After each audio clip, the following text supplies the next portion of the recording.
Hello everyone, Jaya CG tips and blogs চ্যানেলে আপনাদের সবাইকে অনেক অনেক স্বাগতম। তো আজকে চলে আসলাম নতুন আরেকটি রেসিপি নিয়ে। আজকে শেয়ার করব নিরামিষ আলু ফুলকপির তরকারি। তো এখানে আমি মাঝারি সাইজের দুটো ফুলকপি নিয়ে নিয়েছি। এখন ফুলগুলো আলাদা করে কেটে নিচ্ছি। ফুলকপির এই তরকারিটা কিন্তু দারুণ মজা হয়। নিরামিষভাবে এই রেসিপিটা আজকে শেয়ার করব, যা কিন্তু একবার খেলে কিন্তু মাছ মাংসের স্বাদকেও হার মানাবে। যে কেউ পছন্দ করবে, ছোট থেকে বড় সবাই কিন্তু অনেক পছন্দ করবে।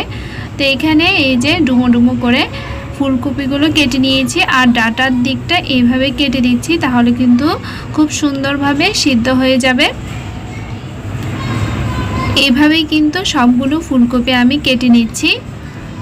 আর এখানে 4টি আলু নিয়ে নিয়েছি। সবগুলো ফুলগুলো আমার সুন্দর করে কেটে নেওয়া হয়ে গিয়েছে। তো এখন আলুগুলো এই যে এরকম সাইজ করে সবগুলো একই সাইজে কেটে নিয়েছি। তো এখন একটি পাত্রে পরিমাণ মতো জল নিয়ে নিয়েছি। এর মধ্যে দিয়ে দিলাম সামান্য পরিমাণ লবণ। এখন এই জলের মধ্যে কেটে রাখা ফুলকপিগুলো দিয়ে দিচ্ছি। তাতে ফুলকপির মধ্যে যদি কোনো প্রকার পোকা থাকে তাহলে সুন্দর করে বের হয়ে যাবে। তো এইভাবে 10 থেকে 15 মিনিটের জন্য রেখে দিব। আর এইদিকে আমি চলে আসলাম চুলোতে,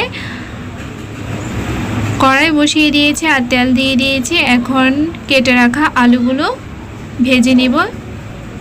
তার জন্য আলুগুলো দিয়ে দিলাম, আর দিয়ে দিব সামান্য পরিমাণে হলুদের গুঁড়ো, আর দিয়ে দিব সামান্য পরিমাণে লবণ দিয়ে খুব সুন্দরভাবে নেড়ে চেড়ে আর চুলার আঁচ একদম মিডিয়ামে রেখেই কিন্তু আলুগুলো ভেজে নিব। নিরামিষ এই আলু ফুলকপির তরকারিটা এতটা মজা হয়, এটা পরোটার সাথে রুটির সাথে খেতে যতটা না ভালো লাগে, তার চেয়ে বেশি আরও ভালো লাগে ভাতের সাথে, পোলাওর সাথে। অবশ্যই একবার ট্রাই করে দেখবেন, খুবই মজাদার একটা রান্না। তো এই যে আলুগুলো আমি আবার কিছুক্ষণ পর ঢাকনা তুলে নেড়ে চেড়ে দিলাম, আবার ঢাকনা দিয়ে দিলাম। এখন আবার সুন্দর করে ভেজে নিব। এই যে দেখতেই পাচ্ছেন খুব সুন্দর করে ব্রাউন হয়ে ভাজা হয়ে গিয়েছে। তো এখন আমি সাইড করে নিলাম, তাহলে তেলগুলো খুব সুন্দরভাবে ঝরে যাবে। আর একটা প্লেটে আলুগুলো তুলে নিচ্ছি। এখন এই তেলের মধ্যেই আমি ফুলকপিগুলো দিয়ে দিব। ফুলকপিগুলো খুব সুন্দরভাবে একটু হালকাভাবে ভেজে নিব। তো এখনও যারা আমার চ্যানেলে নতুন আছেন অবশ্যই চ্যানেলটি সাবস্ক্রাইব করে দিবেন, আর পাশে থাকা বেল বাটনটি ক্লিক করে রাখবেন। তাহলে নিত্যদিন ভিডিও আপলোড করার সাথে সাথে নোটিফিকেশন পেয়ে যাবেন। আর যারা এখনও চ্যানেলটি সাবস্ক্রাইব করেননি অবশ্যই সাবস্ক্রাইব করে দিবেন। তো ফুলকপির মধ্যে স্বাদ মতো লবণ আর হলুদের গুঁড়ো দিয়ে নেড়ে চেড়ে ঢাকনা দিয়ে দিব। খুব সুন্দরভাবে হালকা করে ভেজে নিব। এখন ঢাকনা দিয়ে দিচ্ছি। তো প্রায় 2-3 মিনিট পর আবার ঢাকনা তুলে নেড়ে দিব।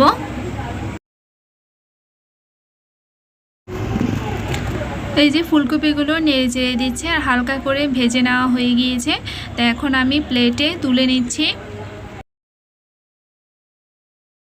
নিরামিষ এই রেসিপিটা অবশ্যই করে দেখবেন, খেতে কিন্তু দারুণ মজা হয়। আর এখন যেহেতু ফুলকপির সিজন, এভাবে যদি রান্না করে দেন তাহলে ছোট থেকে বড় সবাই অনেক পছন্দ করবে। তো কড়াইয়ে আমি আবার পরিমাণ মতো তেল দিয়ে দিচ্ছি। এখন দিয়ে দিলাম 5 ফোড়ন, আর দিচ্ছি একটা তেজপাতা, দারচিনি, আর দিয়ে দিলাম 3টি এলাচ। তো খুব সুন্দরভাবে মশলাগুলো তেলের মধ্যে ভেজে নিব, তাহলে কিন্তু মশলার স্মেলটা খুব সুন্দরভাবে তরকারিতে পাওয়া যাবে। তো খুব সুন্দর করে ভেজে নিচ্ছি। একটু ব্রাউন করে ভেজে নেওয়া হয়ে গেলে এই পর্যায়ে আমি দিয়ে দিব কয়েকটা কাঁচামরিচ। তো কাঁচামরিচগুলো আমি চিড়ে নিয়েছি। কাঁচামরিচগুলো তেলের মধ্যে খুব সুন্দরভাবে ব্রাউন করে ভেজে নিব, তাহলে কিন্তু কাঁচামরিচের স্মেলটা আর মশলার স্মেলটা অনেক সুন্দরভাবে তরকারিতে মিক্সড হবে, স্মেলটা অনেক ভালো আসবে। এই পর্যায়ে যখন ভাজা হয়ে গিয়েছে এখন দিয়ে দিলাম আদা বাটা। তো এখানে প্রায় 1.5 চামচ আমি আদা বাটা দিয়ে তেলের মধ্যে খুব সুন্দরভাবে ভেজে নিচ্ছি। তো এখন আমি মশলা দিব। তো তার জন্য করে আমি সামান্য পরিমাণ জল দিয়ে দিলাম। এখন দিয়ে দিচ্ছি সামান্য পরিমাণ হলুদের গুঁড়ো, এরপর দিলাম মরিচের গুঁড়ো। তা আপনারা যে যেমন ঝাল খান তেমন দিতে পারেন, আর এই রেসিপিটা একটু ঝাল ঝালে ভালো লাগে। মরিচের গুঁড়া দেওয়া হয়ে গিয়েছে, এখন দিলাম জিরে গুঁড়ো, এরপর দিব ধনিয়া গুঁড়ো, তারপর দিব সামান্য পরিমাণে চিনি। চিনিটা দিলে কিন্তু তরকারির স্বাদের ব্যালেন্সটা ঠিক থাকে, একদম পারফেক্ট হয়। এরপর দিয়ে দেব স্বাদ মতো সামান্য পরিমাণ লবণ। যেহেতু আমি ভাজার সময় আগেই লবণ দিয়েছিলাম, তো এখন যেহেতু আমি ঝোল দেব, একটু গ্রেভি টাইপের হবে, তো তার জন্য আর একটু স্বাদ মতো লবণ দিয়ে দিলাম। তো এখন মশলাগুলো খুব সুন্দরভাবে কষিয়ে নিব। আর চুলার আঁচ কিন্তু একদম মিডিয়ামে রেখেছি। যখন কিন্তু মশলা কষাতে কষাতে তেল উঠে আসবে, তখনই বোঝা যাবে যে মশলাটা পারফেক্টলি কষানো হয়ে গিয়েছে। তো মশলা এই যে দেখতে পাচ্ছেন তেল উঠে আসছে। তো এখন আমি ভেজে রাখা ফুলকপিগুলো দিয়ে দিচ্ছি, দিয়ে খুব সুন্দরভাবে একটু নেড়ে চেড়ে দিচ্ছি মশলার সাথে। এরপর আমি ভেজে রাখা আলুগুলো দিয়ে দিব। সবগুলো মশলায় খুব সুন্দরভাবে মশলার সাথে সবজিগুলো খুব ভালোভাবে মিক্সড করে নিব। আর চুলার আঁচ কিন্তু একদম মিডিয়ামে রাখতে হবে। এইভাবে নেড়ে চেড়ে আমি প্রায় 5 মিনিটের জন্য ঢাকনা দিয়ে রাখবো, তাহলে মশলার সাথে সবজিগুলোর সাথে খুব সুন্দরভাবে মিক্সড হবে। তো এখন ঢাকনা দিয়ে দিচ্ছি। তো 5 মিনিট পর ঢাকনা তুলে আবার একটু নেড়ে চেড়ে দিচ্ছি। এই যে মশলাগুলো খুব সুন্দরভাবে কষে গিয়েছে, আর কালারটা দেখুন কতটা সুন্দর হয়েছে আর কতটা লোভনীয়। তো এইভাবে নেড়ে চেড়ে আরও কিছুক্ষণ আমি ঢাকনা দিয়ে রাখবো। যতটা চুলার আঁচ মিডিয়ামে রেখে এভাবে রান্না করা হবে, ততটা কিন্তু এর টেস্ট আরও বাড়বে। তো এভাবে নেড়ে চেড়ে এখন আমি ঝোল দিয়ে দিব। তো এখানে আমি গরম জল দিব, ঠান্ডা জল দেওয়া যাবে না, গরম জলটাই দিতে হবে। তা 1/2 কাপ পরিমাণ ঝোল দিয়ে দিলাম। এভাবে নেড়ে চেড়ে আরও কিছুক্ষণের জন্য ঢাকনা দিয়ে রাখবো, তাহলে কিন্তু ঝোলটা একটু শুকনো শুকনো টাইপের হবে আর সবজিটাও তখন দারুণ হবে।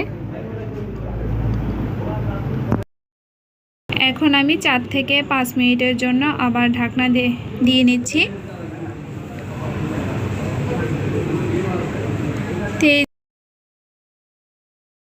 4 থেকে 5 মিনিট পর ঢাকনা তুলে আবার সুন্দর করে নেড়ে দিচ্ছি। কালারটা দেখতেই পাচ্ছেন কতটা সুন্দর আর কতটা লোভনীয় হয়েছে।